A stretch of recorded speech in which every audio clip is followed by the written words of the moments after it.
Welcome to USA Global TV and Radio, where our mission is to provide education, entertainment, hope, and inspiration. USA Global TV and Radio connects you with experts and audiences all around the world every single day to help you succeed in business and to live a richer life. Visit us at usaglobaltv.com to learn about career and life-changing training and mentoring programs like the Listening Mentor. Subscribe to our newsletter to stay informed about our special programs and offers. Discover how you can become a guest on one of our shows or a host or producer of a USA Global TV and Radio show of your very own. That's USA Global TV and Radio, where the doctor is always in.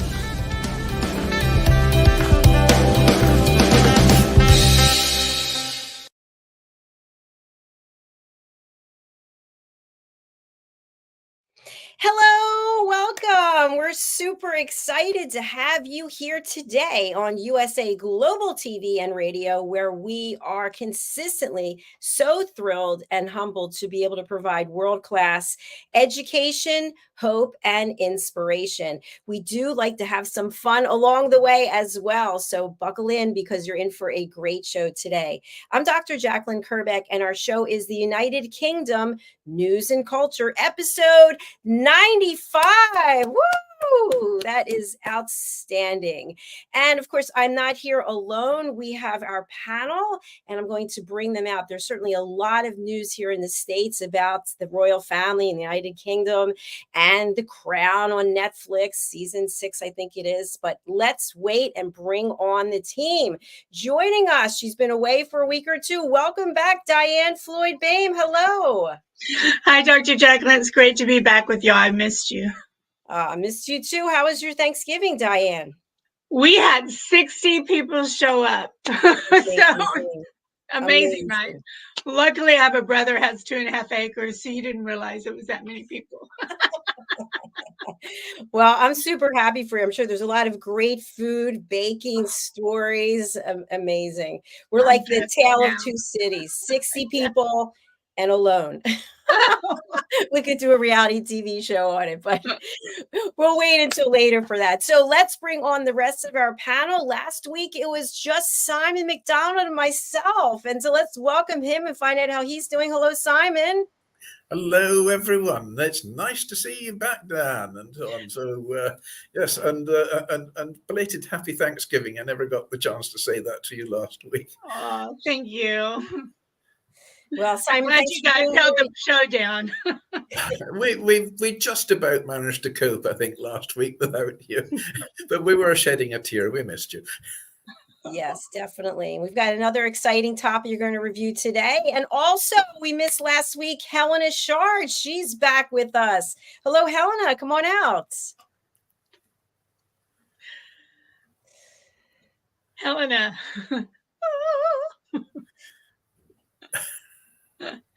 Oh, we love technical difficulties. Yeah, there you go. Now. It's lovely to see you guys. It's a very crisp day here in London. It's getting very festive, and there's lots going on in the news. So, so good to see you guys. Good to see you as well. And can you all believe it's episode 95? I mean, you hear about some television shows that they have the pilot episode and then you never hear from them again. And here we are, 52 weeks in a year. So what does that say? Fabulous. Congratulations. That's we're all getting old gracefully. Some of us disgracefully, but there we go. Disgraceful or disgraceful? I was just thinking, that if you do it in seasons, a lot of channels, they'll do like a season where they'll have something like 8 episodes or something like that. So if you put that into context, wow, I say we're doing so well. Thank you so much. Yeah, well, thank you. It's a privilege. I've done a few 6-part series, and it suddenly seems as if it was just, a quick flash on the screen and you're away. Here we are, 95 later. Almost giving away my age now. And I have to also say, for people who are not aware, actually from this show and just from the connection, Ian Pelham-Turner was here obviously for quite a long time. And now Ian and Helena have another show that is also on this platform, filming it at ALB UK Studios in London. Is that correct, Helena? It is. That's a studio, so it's a great film studio, and we're filming the new show, which is the Royally Rich Lifestyle Show. And I'm so happy to invite people as well onto the show. And it's to do with, well, royally rich lifestyle, but that doesn't necessarily mean it's all financial. It's to do with within as well. And there are so many things, living a rich lifestyle actually means. So we're excited, and we're so happy to be working with you, Dr. Jacalyn. And, there is so much to show. So it's at the beginning. Let's see what happens. Outstanding. Well, episode 6 is airing today after the show, after this one. So it's this show, then Global Social Entrepreneurs, and then the Royally Rich Lifestyle Show. So do stay tuned. Lots of information featuring a story on Rod Stewart and also the King. So stay tuned for that. Okay, DIANN, before we begin, what have you been up to in the writing world? I know you continue to put out new content, getting all kinds of awards. What's going on with you? Thank you. Well, the most exciting news is my book, Ruby Takes Chicago, made #2 bestseller for young historical fiction on Amazon. So I'm just thrilled. So thank you, everybody, for supporting me. Thank you, DIANN, and congratulations. That's awesome. That's huge, isn't it? It is. It's hard to do. So congratulations. Thank you. And also, Simon, you have a book that you have released. I know you're already on to another project, but tell us more about your book. There we are. A Rhyme in Time, children's nursery rhymes. It just suits my age bracket perfectly, doesn't it? I had a lot of fun writing this and illustrating it as well. So it seems to be selling very well. I'm getting lovely reviews and lovely comments coming back as well. I've even had somebody who'd sent me a video of their 2-year-old granddaughter receiving a copy of Rhyme in Time as a birthday present, and she was squealing with delight and so on, and handing it to Grandpa to read out some of the rhymes as well. So it's really quite heartwarming to see that, and I know a lot of people have been buying it as Christmas gifts as well, and some have been buying multiple copies as well. Obviously, I have a lot of grandkids, so that's fine. It's great. Keep buying it. I'm quite happy with that, and it's on Amazon and all sorts of other platforms as well as direct from the publishers, which is Norse Triad Publications. There we are. There's the commercial breakdown. And I've had a lot of fun doing it, and a lot of demand now to have a follow-on. So I'm working on that one. Congratulations to you as well. Thank you. And let's move over to Helena. Helena, I know you don't have a book out there yet, but you certainly have accomplished quite a lot yourself recently. And there's a lot of things that you're doing outside of, obviously, what you're doing as a broadcaster. Would you care to share any about that? We can't hear you, Helena.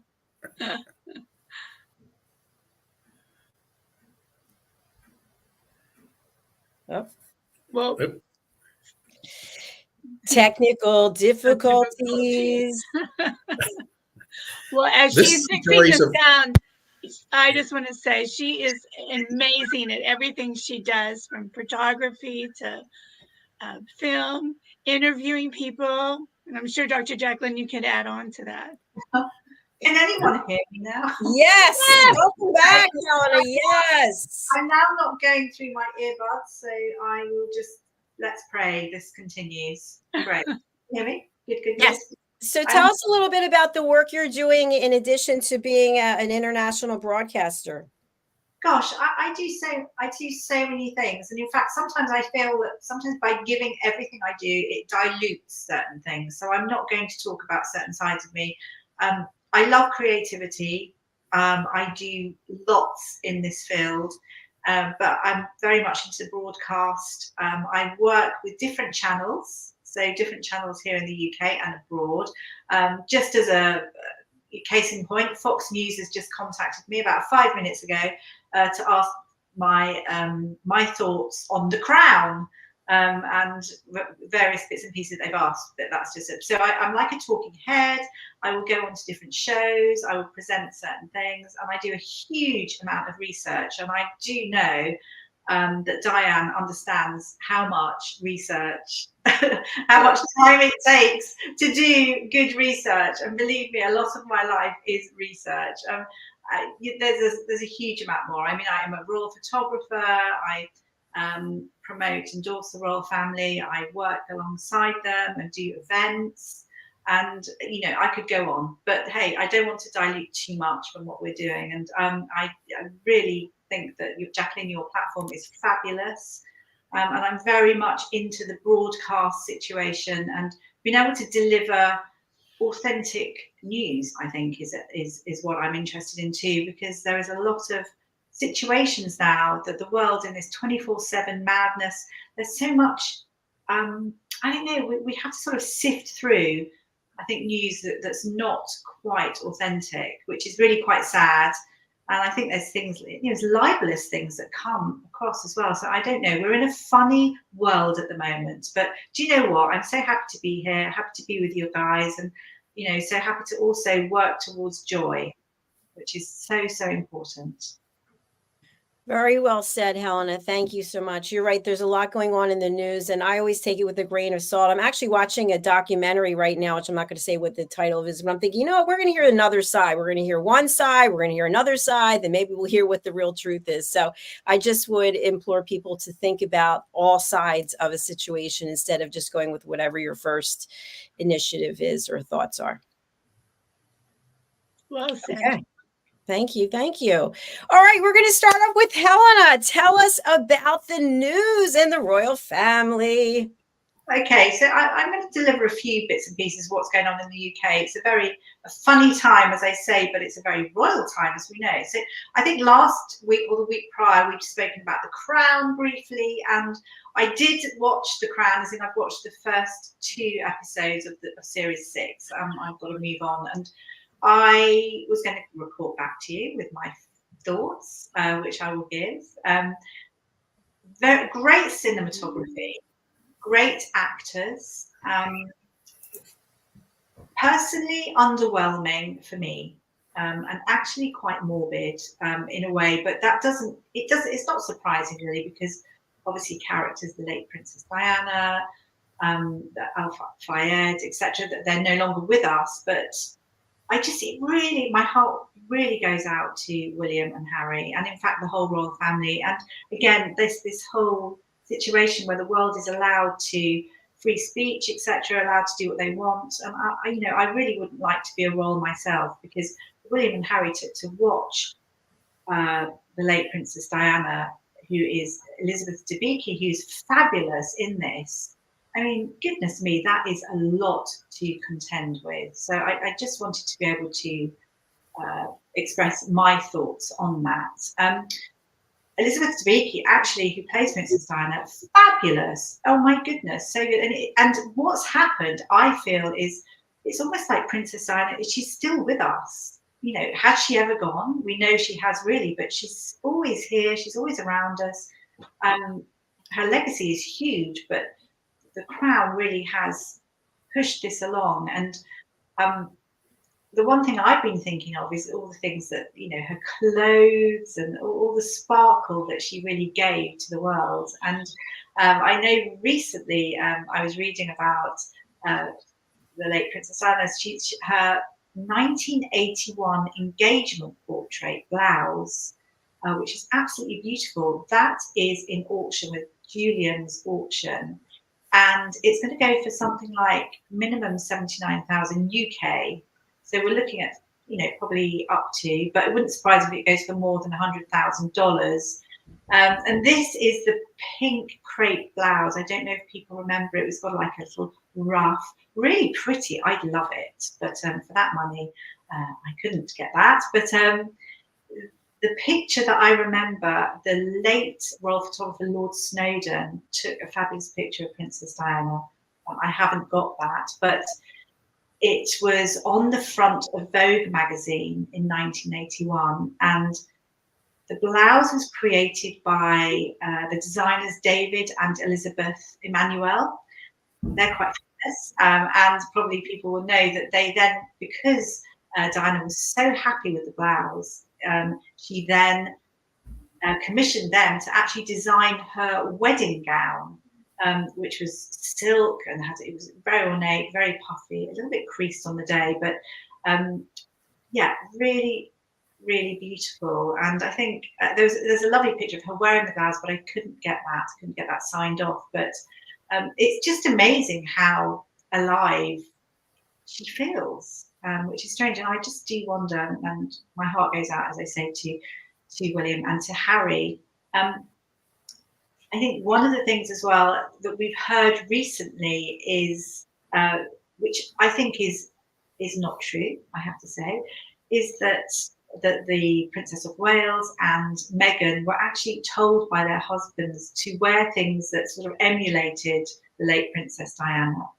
Now, I cannot believe that. That just sounds absolutely ridiculous. And as we know, fashion, it turns a corner, doesn't it? It goes around 360 degrees, and different designs come back in fashion, and certain colours are always wonderful and people like certain colours. And I think that's a little bit of a myth. But this has obviously come from, dare I say the word, which sort of upsets me in a way, but obviously Endgame. We know the book's out by Omid Scobie. And he obviously feels that publicity is fabulous. And for him, publicity is absolutely brilliant because he has got so much promotion. He's on a platform. I really can't believe it. He's actually not been a journalist for very long. He started with, was it Heat magazine or something like that? But he's brought out Endgame. He obviously, Finding Freedom as well, authored that book. And we found out that he'd worked with Meghan to get the information for that book. But I have not read the whole book, and I can't give an absolute honest opinion. But what I do know from speaking to colleagues in the industry is that, gosh, there's an awful lot of tittle-tattle in this book. Those unpleasant character assassinations. No one really escapes criticism apart from Harry and Meghan. And they have really come out as angels within this book.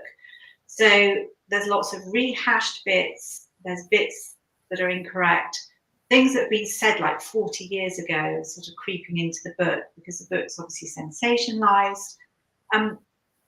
We have heard, and I'm sure you've heard in the States as well, that they've had to pull the books in the Netherlands as they were naming certain people who were supposedly racist within the royal family, which is incorrect. And I do really hope that Harry, Meghan and their team actually come forward and correct facts, because it's not a nice situation. And I just feel that, it's quite libelous, it's not fair on people. And in any situation, it's not fair. And interestingly, Piers Morgan, who I'm sure we all know, he's been quoted in the book as talking in conversation numerous occasions with the Queen Camilla.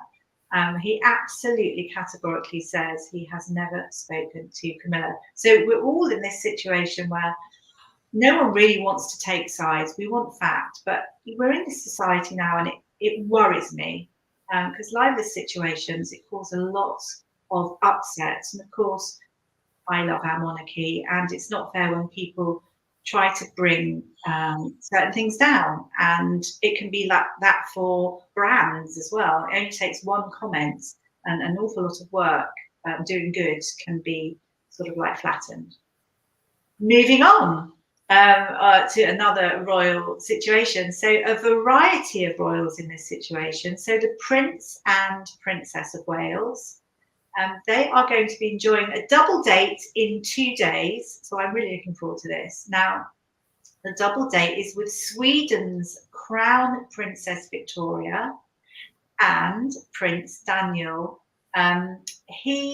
They are both heirs to the throne. Interesting to me because my sister and family live in Sweden, so I'm always very interested there. And they are going to be meeting at, well, they're going to be meeting at the Royal Variety performance at the Royal Albert Hall. And that's where the lovely statues are of the late Elizabeth II and Prince Philip. So they're going to witness that, and it's going to be a wonderful celebration. And the Swedish royalty are over here because it's actually at the request of the Swedish government. So it's obviously a state visit. And what's interesting really is the ancestry between Britain and Sweden. Sort of the royal family dates back to the grandmother of Europe, who, as we know, is Queen Victoria. And it's amazing how everyone is connected somehow. But there's amazing performers.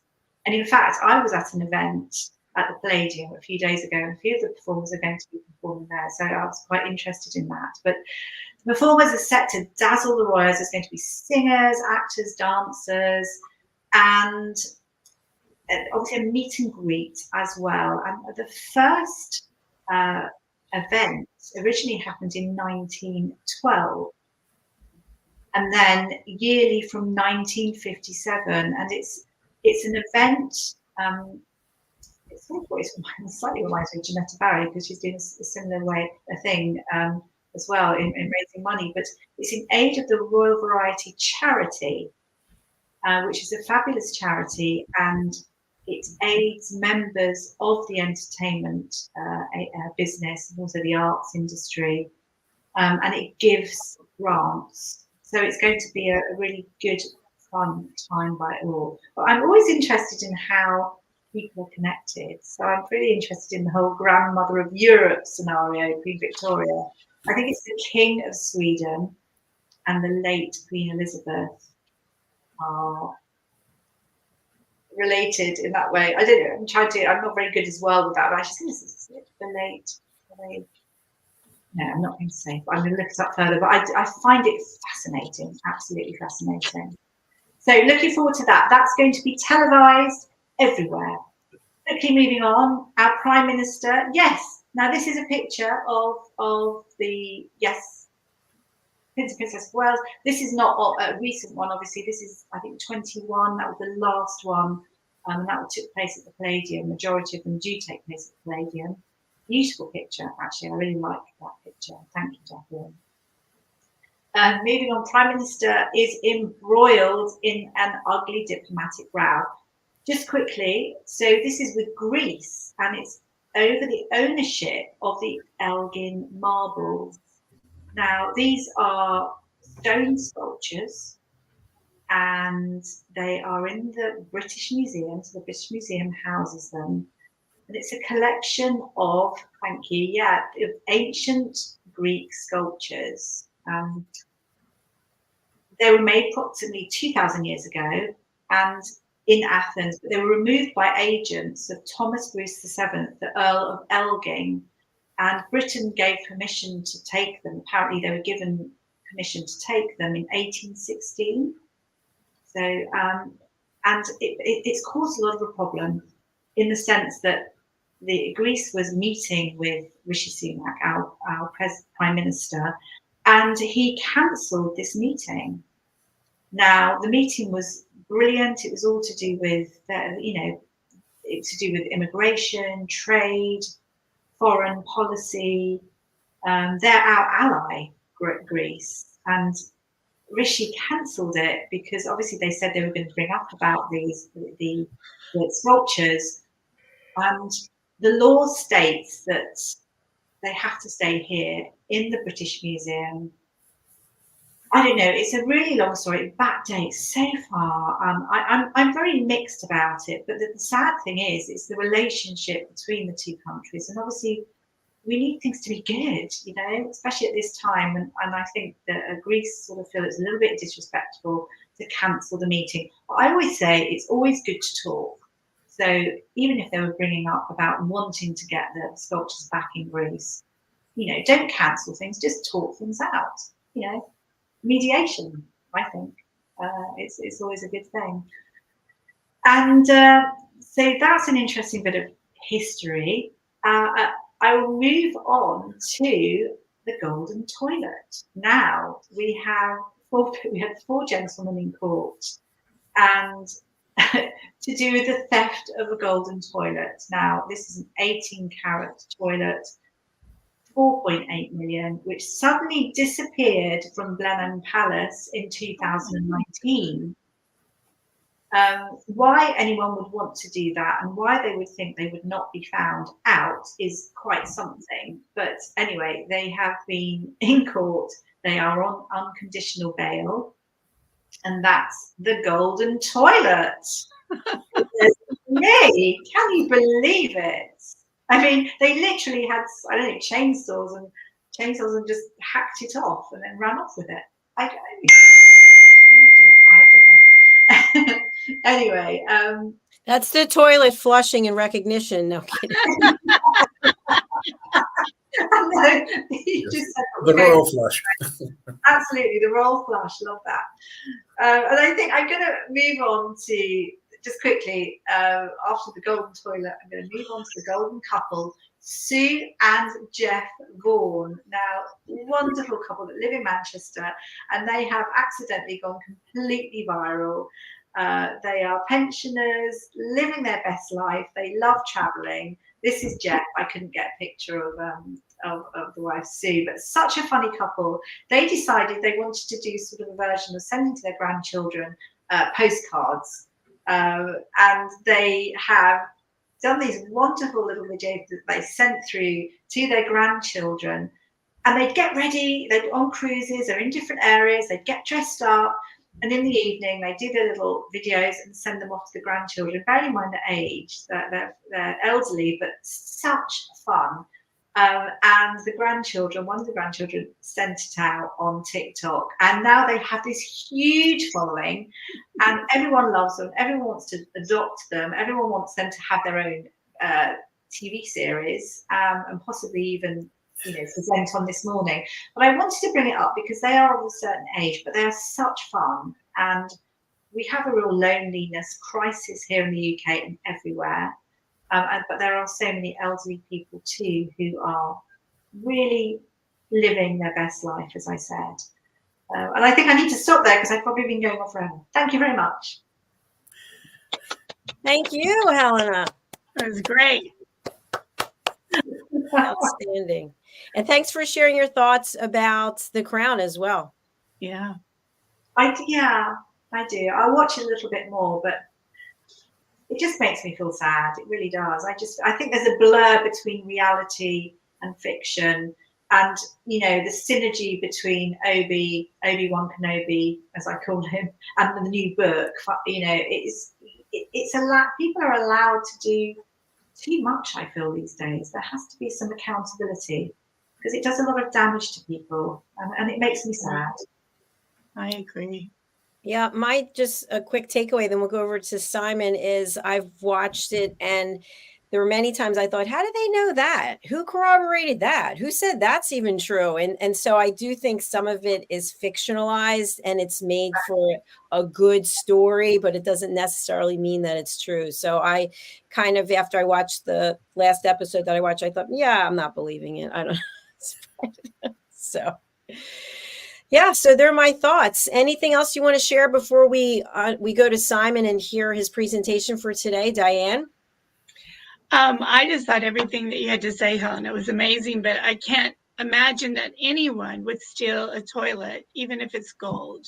I think if I was going to do that, I would melt it and turn it into bars or something. Would you sit on the hot seat, DIANN? Ha ha ha. Where do you get humor like this, folks? Okay. All right. Speaking of hot seats, Simon, you're in it. On to you for your presentation for today.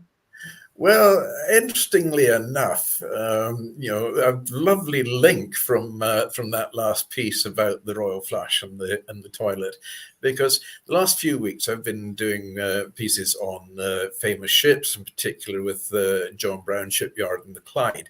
So I think I'm going on to do something new, which I decided to call it under the heading, which is very fortuitous, of Seats of Power, which in this case is probably quite apt. But for this week, I'm crossing the pond, and I can tell you a little bit about the White House, because it's got a fascinating history behind it, and there is transatlantic pieces within it as well. So the White House, it's the official residence and workplace of the President of the United States, as we all know. It's located at 1600 Pennsylvania Avenue, NW in Washington, D.C., and has been the residence of every US president since John Adams in 1800, when the national capital was moved from Philadelphia, where it was, to Washington, D.C.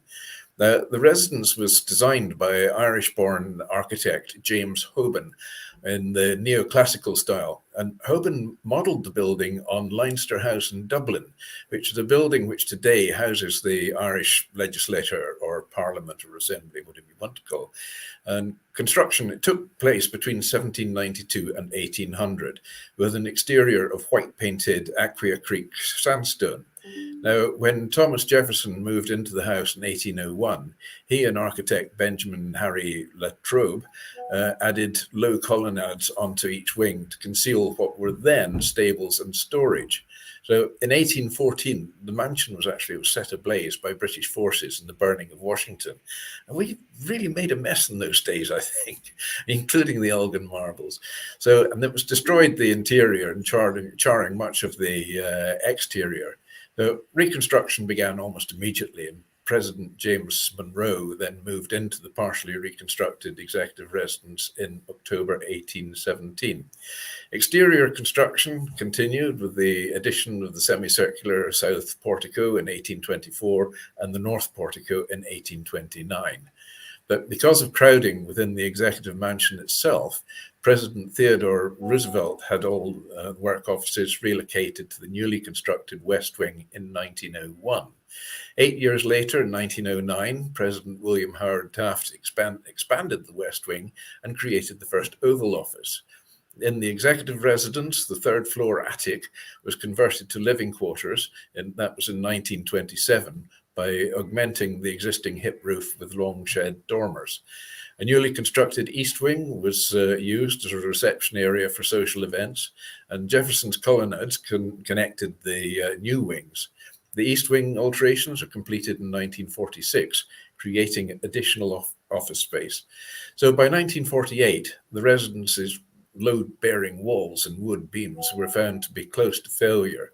And under Harry S. Truman, the interior rooms were completely dismantled and a new internal load-bearing steel frame was constructed inside the walls.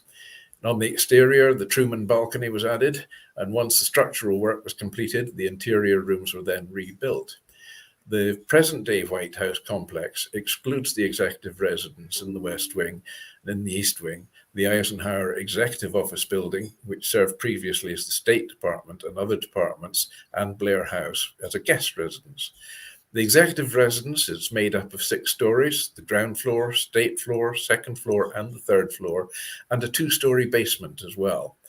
The property, it's a National Heritage Site, which is owned by the National Park Service and is part of the President's Park. In 2007, it was actually ranked 2nd on the American Institute of Architects list of America's favorite architecture. Following his April 1789 inauguration, President George Washington occupied 2 private houses in New York City, which served as the executive mansion, and he lived at the first, Franklin House, which was owned by Treasury Commissioner Samuel Osgood at 3 Cherry Street through late 1790. And the executive mansion was moved to larger quarters at Alexander Macomb House at 39 to 41 Broadway, where Washington stayed with his wife Martha and a small staff until August 1790. And in May 1790, construction began on a new official residence in Manhattan called Government House. Washington never lived at Government House since the national capital was moved to Philadelphia in 1790, where it remained through till 1800. The July 1790 Residence Act designated the capital be permanently located in the new federal district and temporarily in Philadelphia for 10 years, while the permanent capital was built. In Philadelphia rented the mansion of Robert Morris, a merchant at 190 High Street, now 524 to 30 Market Street, as the president's house, which Washington occupied from November 1790 to March 1797. Now, I hope you're all listening to these dates. I'm going to test you on it later, maybe. Since the house was too small to accommodate the 30 people who then made up the presidential family and staff and servants, Washington had it enlarged. Then President John Adams, who succeeded Washington and served as the nation's second president, occupied the High Street mansion in Philadelphia from March 1797 to May 1800. Philadelphia began construction of a much grander presidential mansion several blocks away in 1792. It was nearly completed by the time of Adams' 1797 inauguration. However, Adams chose not to occupy it, saying that he did not have congressional authorization to lease the building. So it remained vacant until 1800, when it was sold to the University of Pennsylvania. On Saturday, the 1st of November, 1800, Adams became the first president to occupy the White House. The president's house in Philadelphia was converted into the Union Hotel and was later used for stores before being demolished in 1832. The building was originally variously referred to as the President's Palace or Presidential Mansion or the President's House. And the earliest evidence of the public calling it the White House was recorded in 1811. A myth emerged that during the rebuilding of the structure after the burning of Washington, white paint was actually applied to mask the burn damage it had suffered, giving the building its namesake hue. But the name Executive Mansion was used in official context until President Theodore Roosevelt established the White House as its formal name in 1901. Although the structure was not completed until some years after the presidency of George Washington, there's speculation that the name of the traditional residence of the President of the United States may have been derived from Martha Washington's home, which was White House Plantation in Virginia. That's where the nation's first president courted the First Lady in the mid-18th century. So on Saturday, November the 1st, 1800, John Adams became the first president to take residence in the building. And the next day he wrote to his wife Abigail, "I pray heaven to bestow the best of blessings on this house and all that shall hereinafter inhabit it. May none but the honest and wise men ever rule under this roof." Now, President Franklin D. Roosevelt had Adams' blessing carved onto the mantel in the state dining room where it is today. He lived in the house only briefly before Thomas Jefferson moved into the residence in 1801. So despite his complaints that the house was too big, which he described as big enough for 2 emperors, 1 pope, and the Grand Lama into the bargain, well, Jefferson considered how the White House might be added to, and with Benjamin Henry Latrobe, he helped lay out the design for the east and west colonnades, and small wings to help conceal the domestic operations of laundry, a stable, and storage. Well, today, Jefferson's colonnades link the residents of the east and the west wings. So in 1814, during the War of 1812, the White House was set ablaze by British forces during the burning of Washington. That was in retaliation for acts of destruction by American troops in Upper Canada. Much of Washington was affected by these fires as well. But only the exterior walls remained, and they had to be torn down and mostly reconstructed because of weakening from the fire and subsequent exposure to the elements.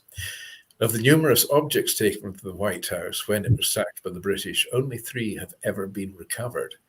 White House employees and slaves rescued a copy of the Lansdowne portrait, and in 1939, a Canadian man returned a jewelry box to President Franklin Roosevelt, claiming that his grandfather had taken it from Washington in the same year. A medicine chest which had belonged to President Madison was also returned by the descendants of a Royal Navy officer. Some observers allege that most of the spoils of war were taken during the sack were lost when a convoy of British ships led by HMS Phantom sank en route to Halifax off Prospect during a storm the night of November the 24th of 1814, even though Phantom actually had no involvement in that action. So after the fire, President James Madison resided in the Octagon House from 1814 to 1815, and then in the 7 buildings from 1815 to the end of his term. And meanwhile, James Hoban and Henry Latrobe contributed to the design and oversight of the reconstruction, which lasted from 1815 to 1817. And the south portico was constructed in 1824 during the James Monroe administration. The north portico was built in 1830. Though Latrobe proposed similar porticos before the fire in 1814, both porticos were built and designed by Hoban. An elliptical portico at Chateau La Resignac in La Bacherie in France, with nearly identical curved stairs, is speculated as the source of inspiration due to its similarity with the south portico. Although this is a matter of one great debate still. Italian artisans brought to Washington to help in construction of the US Capitol carved and decorated stonework on both porticos, and contrary to speculation, the north portico was not modelled on the similar portico on another Dublin building, the Viceregal Lodge, residence of the current President of Ireland, for its porticos actually post-date the White House porticos in design. And for the north portico, a variation on the iconic order was devised, incorporating a swag of roses between the volutes. This was done to link the new portico with the earlier carved roses above the entrance.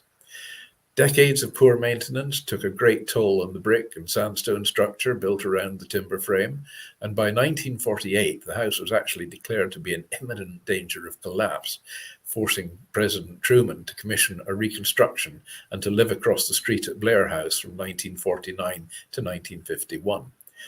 So the work was completed by the firm of Philadelphia contractor John McShane, who actually is a Scot as well, I'm delighted to say, and required the complete dismantling of the interior spaces and construction of a new load-bearing steel frame and the reconstruction of the original rooms with a new structure. The total cost of the renovations was actually about $5.7 million, which in today's terms is about $64 million, so a lot of money. Jacalyn Kennedy, who was the wife of President John F. Kennedy in 1961 to 63, directed a very extensive and historic redecoration of the house. And she enlisted the help of Henry Francis DuPont of the Wyandotte Museum to assist in collecting artifacts for the mansion, many of which had once been housed there. Other antiques, fine paintings, and improvements from the Kennedy period, well, they were donated to the White House by wealthy philanthropists, including the Crownshield family, Jane Engelhard, Jane Reitzman, and the Oppenheimer family. Then, through its time, they've had a number of security issues. For example, in February 1974, a stolen US Army helicopter landed without authorization on the White House grounds. And 20 years later, in 1994, a stolen light plane flown by Frank Eugene Corder crashed on the White House grounds, killing the pilot. As a result of increased security, the White House was evacuated in May 2005 before a non-authorized aircraft could actually manage to approach the grounds itself. In June 2023, fighter jets moved to intercept a light aircraft that violated Washington, D.C. airspace near the White House before it crashed in Virginia. That's the plane that crashed, not the White House. On May the 20th, 1995, primarily as a response to the Oklahoma City bombing of April the 19th of 95, the United States Secret Service temporarily closed off Pennsylvania Avenue to vehicular traffic in front of the White House. And later, the closure was extended an additional block to the east of 15th Street and East Executive Avenue. And after the September 11th, 2001, this change was made permanent. In addition to closing the east street between South Portico and the White House and the Ellipse. White House complex is now protected by the United States Secret Service and the United States Park Police. And during the 2005 presidential inauguration, NASAMS, which is the Norwegian Advanced Surface-to-Air Missile System, units were used to patrol the airspace over Washington, D.C. The same units have since been used to protect the President and all airspace around the White House, which is strictly prohibited to aircraft as today, after all its issues. So there we have it, a potted history of the White House. I'm quite sure I've missed out an awful lot, but time forbids. Outstanding. Thank you so much, Simon. That was really comprehensive. And as a Philadelphia native myself, I was really drawn into all of those dates and those streets, those addresses, trying to put it all into perspective. So well done. Was one of those your home? How did you know? Yeah, now we know what happened to the golden toilet. Exactly. Well, actually, for I think about 7 years until the pandemic, I was a member of the Union League of Philadelphia, and I was wondering if there was some tie in there. I tried to go back when I was studying to be a member, but I don't think that the White House was ever there. There was some correlation with Lincoln, but I can't remember what it was. Sorry, not a member. Yeah. Well, anyway, with dates, I'll actually just, because each week just now as well, I've been doing a little bit of research into events of this day. So on this day in 1877, the US inventor Thomas Edison introduced his hand-cranked phonograph. And there we are. It has nothing to do with the Flushing Lube, but it is the forerunner to the record player, gramophone player, and possibly even the iPod player now of today. In 1870, compulsory education was made law in England. Now there's a first. How clever are we? So birthdays, 1898 to 1963, C.S. Lewis, who was the author of the Chronicles of Narnia, was his birthday. Then 1932 to 2019, Jacques Chirac, who was the president of France, his birthday.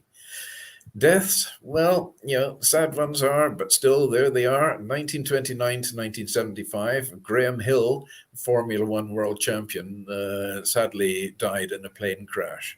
1904 to 1986, the wonderful actor Cary Grant was unfortunately died in 1986. And then 2001, former Beatle George Harrison, lead guitarist of that most incredible band. Sadly, he died in that day as well. So there we go for on this day update. On this day with Simon MacDonald. Thank you so much. It's November 29th, right? 2023. On this date. Yes. You heard it here. Wow, what a fabulous show. Chock full of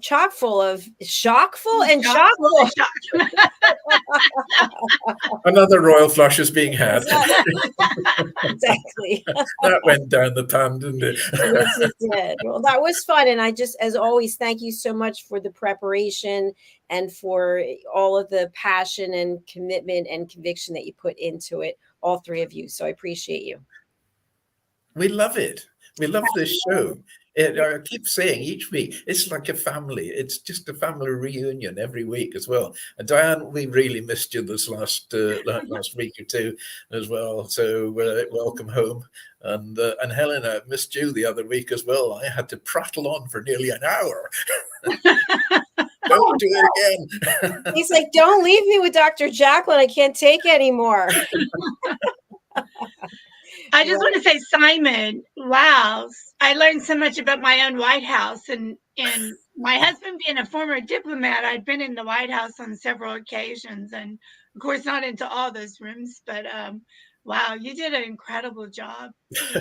So interesting. And most people don't realize the White House wasn't always there. And Philadelphia is just an incredible, incredible city. And its history is so important to England as well. Yeah, I mean, everybody thinks the White House has almost been there forever and had no realization that in 1948, the place nearly fell down. I know some people who got houses like that as well. I must be in good company. Yeah. Well, let's not forget about the Philadelphia Eagles. Fly, Eagles, fly. Okay. Fly, Eagles, fly. And Helena, I was reading on the news that I don't watch The Crown anymore, but because of the outfits they wear with Diana, and you're so right, Diana's so alive, and she was amazing to me. But so I was reading in the news that everybody wants her swimsuits that she wore. So I thought that was interesting. And I don't know if that news made it over to y'all or not, but apparently everybody wants to have her remake of her swimsuits. Yeah, no, I don't. I really don't think they'd suit me. They just don't tell you the color of my eyes. I mean, now is the time. I always think to myself, why do people buy all this? You know, one, you've got to have the money to do it, but really expensive outfits, etc. But now, wow, all of her stuff is going to auction, and it's worth a fortune. And it's lovely. I think it's lovely if you can share it as well with people. So if you've got a museum or something like that. But I do, you know, I hope people aren't just buying it and then stuffing it somewhere. I think it's Right. for everyone. Putting it in the royal toilet flush. Well, that one's never going to go away, is it? That's what it's forever. Well, I just want to share, what also popped up for me when I was watching The Crown selfishly was I had the absolute pleasure to stay at the Ritz in Paris, not once, but twice. And when I got divorced, I took myself there for 10 days. Wow. Yay me. I wish I had that money back. I mean, back then it was like $1,300 a night. I mean, that's how crazy. Really use that money now, let me tell you. But anyway, it was an incredible experience. It's a magnificent property. I used to actually supply the Ritz in Paris with smoked salmon many years ago when I had my smokehouse, but I also supplied the White House as well. So we stretched both across the Atlantic. You've certainly been around, Simon. And Simon, tell people what you received from President Obama. Yes, that's right. I received the presidential seal. Obviously cooked a dinner, which he quite enjoyed. So I got asked back to do another one. Having said that, I've actually also cooked for George W. Bush and for Bill Clinton and Hillary Clinton as well. So back in my extreme culinary days and so on, it was a great honor to be invited to cook for them. And I've done quite a number of functions at the US Embassy in London as well. Great fun doing them. Great pleasure to do it. Wow. Well, I'd like to invite you to come and cook for me, Simon. Yeah. Anytime. Yeah. Let's go to Scotland. We should all go there. Road trip. Yes, do the show from there. Yes, do a live show from here. That'd be it. There's plenty of room around the table here. Well, we're coming to that time where we've got to do our lightning round of last words, wishes, anything that's new, anything that you want people to know about. Let's go over to DIANN. What is it that people need to know about DIANN and what you're doing? Thank you, Dr. Jacalyn. Well, I write predominantly children's books and young adult historical fiction. And my books' themes are generally peace, love, kindness, love yourself, and embrace imagination, and strive to be the person you're meant to be. And you might fall down, but pick yourself back up because you can do it. And, you know, my thought for the day really is for all of us to try to bring peace and love in the world that we exist in. And hopefully those little ripple effects will help bring peace and encouragement and love around the world. Beautiful. Thank you, DIANN. That was lovely. Helena, what about you? What do we need to know? I would just say, here, DIANN. Absolutely, my sentiments also. I just would like to add as well, because we were talking about the Queen Victoria, and she is great, or was great grandmother to Queen Elizabeth II, and also the King at the moment, the current King of Sweden. So I just wanted to clarify that because I was a little bit hazy there. Also, we're coming up to Christmas, and I just think, you know, just remember, oh goodness, let's remember everyone around us. And you know what? If we put on a few pounds, what's a few pounds between friends? Amen. Can I send you mine then, Helena? Would you mind if I just said, hey? You can borrow a few of mine. Just give them the royal flush and they're gone. Simon, anything else you would like to add? Well, I could, lots and lots of things to add, but on the subject of small rooms, shall we say, as well, if we're not meant to have midnight snacks, why is there a light in the refrigerator?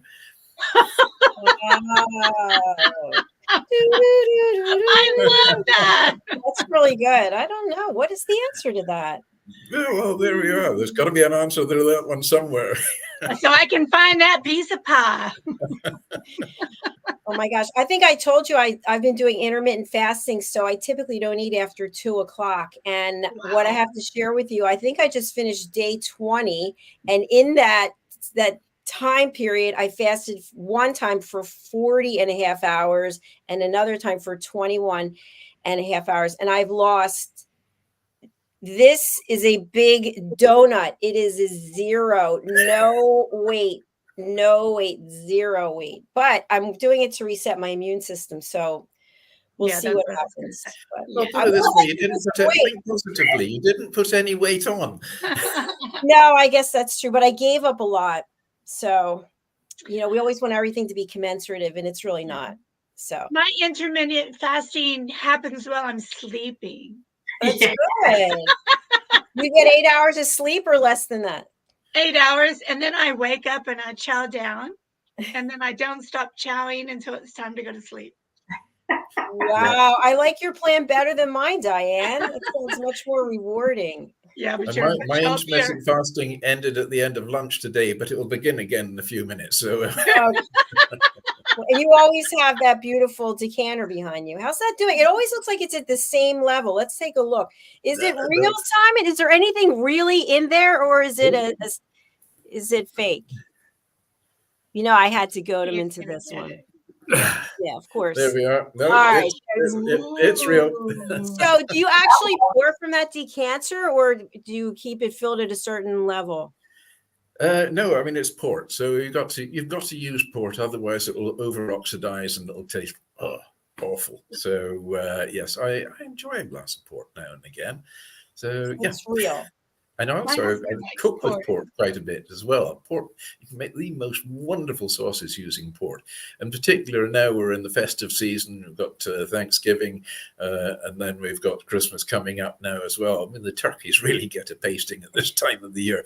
So a port sauce, absolutely wonderful. Port and some juniper through it as well. It helps to develop the flavor of the turkey that little bit more. Just gives a slight gaminess to it as well. So we are port and juniper sauce to go with the turkey. I feel like crying. Well, when it's this kind of weather, I want my Irish coffee. Yes, there's a lot of Irish to it. Yes. Well, I have much the same, but it's a Gaelic coffee, so it's using proper whiskey. It's using Scotch whiskey. Oh, excuse me. Can I just say the one drink that I just discovered literally yesterday is chai latte. Chai latte, but it's with coconut milk. Oh my goodness, absolutely to die for. It's beautiful. It's so chai latte. Okay. You're all torturing me. Did you ever see the movie from, I think it was from the 80s or so. It was called Airplane with Leslie Nielsen. Yes. Okay. And in that movie, there's one scene, okay, not a paid spokesperson. I'm hoping I'm remembering this correctly. But this actor, very famous American actor, I can't think of his name. He's like, I picked the wrong day to stop sniffing glue. I picked the wrong day to stop drinking. I said, did you see this scene? It's really funny. All the things that he had to, stop doing. And that's how I feel like I am. But, I have to go find that movie. I supplied an artist on that. I don't know if you saw her. She was the Queen lookalike, Jeanette Charles. And she was on the film. Do you remember? Is that the film? I hope I got that right. Do you remember seeing her? She was like shooting down a chute. Oh, what? Yeah, was she the she was the pilot, the guy who had to fill in as the pilot, the girlfriend? Not too sure. But anyway, she's a really well-known actress, Jeanette Charles, over here. Her, yeah. She's of an age now, but yeah, I supplied her for that film. So well, let's again, not a paid spokesperson, but if you like a really silly movie that is just, I love it, just so dumb, I love it. There you are. Okay, we've got to close out. Oh, I have an announcement. Where is it? And announcement time. announcement. This Friday, actually, I'm super excited. I was supposed to be there in person, but life changed and I'm not there. But the Cape May County Library System is bringing me on to teach the power of listening. So we're starting with setting boundaries and asking for permission. So I just love that. And as we close out, I'm going to give a quick example of what it means to set boundaries and ask for permission. So this is not planned. Okay, let me find my phone. Okay, you are working and you get a phone call and you look at the phone and you recognize that it's somebody that you know. And you're thinking, I really have to get this work done. But you answer the phone and you go, hello? Yes. Hi. Yes. Hi, Dave. Yes. Yes. Yeah.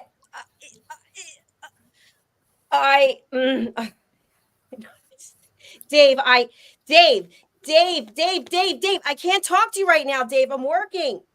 Okay. Have we ever had a situation like this as opposed to you don't answer the phone and you say, you know what? I can't speak with Dave right now because I'm busy. Then you're not frustrated and Dave's not frustrated. That's called setting boundaries and asking for permission. So that's what I'll be doing on Friday with Dr. Madeline Chan. How about if someone keeps ringing and keeps going and they won't take no for an answer? You forward their phone to their call to voicemail, you block them, or you just have a very direct conversation with them and say, it's really important that I have time to dedicate to you and I don't have it right now. So I wouldn't be doing you a favor by trying to have a conversation because I'm not here at the moment. I'm focused on something else. It's hard to do. It really is. And you can lose friends, you can anger people, but at the same time, you have to set those boundaries because otherwise you're mad at yourself. That's so true. So true. Great show, guys. I'm sorry, Helena, what did you say? A great show. Oh, yeah, it was a great show. Thank you, everybody. That was good fun. Our next show already started, so we're going to close out with our sponsorship from DIANN, and we have 2 shows running right now on our YouTube channel. I don't know how that works, but okay, let's hear from DIANN, and then please do tune in to Global Social Entrepreneurs with Ann Scotland. It's also on E360 TV, and then the Royally Rich Lifestyle Show, which is episode 6, also on E360 TV. Bye for now, everyone. Thank you. Bye, everybody. Bye.